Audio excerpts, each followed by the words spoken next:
এইখানে যতগুলো রোহিঙ্গা রেফিউজি বসবাস করেন, কক্সবাজারের 33টা ক্যাম্প আছে, এডিশনালি বাসাঞ্চলে একটা ক্যাম্প আছে, আপনারা অবগত আছেন নিশ্চয়ই। তো এইখানে যত রোহিঙ্গা রেফিউজি থাকেন সবাইকে ডব্লিউএফপির পক্ষ থেকে ফুড সাপোর্টটা দেওয়া হয়। আমরা ফুড সাপোর্টগুলো দিয়ে থাকি। এটার মূল বেসটা হয় ইউএনএইচসিআর এবং গভর্নমেন্টের একটা জয়েন্ট ডাটাবেজ আছে এখানে বেনিফিশিয়ারি আইডেন্টিফিকেশনের জন্য, এবং জয়েন্টলি এই ডাটাবেসটা নিয়ে কাজ করে প্রতি মাসে এটা আপডেট হয়, এবং প্রতি মাসে আপডেটেড ডাটাবেসটা আমাদের সাথে শেয়ার করা হয় যে কারেন্টলি কত পরিবার, কত ইন্ডিভিজুয়াল কোন ক্যাম্পে কোন জায়গায় আছে।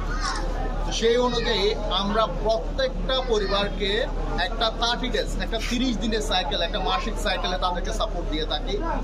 আর কক্সবাজারের 33টা ক্যাম্পে আমাদের এই ধরনের 19টা আউটলেট থেকে এই সাপোর্টটা দেওয়া হয়। দ্যাট মিনস কক্সবাজারে যত বেনিফিশিয়ারি, যত রোহিঙ্গা রেফিউজি এখানে ক্যাম্পগুলোতে অবস্থান করেন তাদেরকে আমরা এই 19টা আউটলেটের মাধ্যমে সাপোর্টটা দিয়ে থাকি। পাশাপাশি বাসাঞ্চলে আমাদের এই ধরনের আউটলেট আছে, ওখান থেকে ওদের সাপোর্টটা ইনশিওর করা হয়। Excuse me.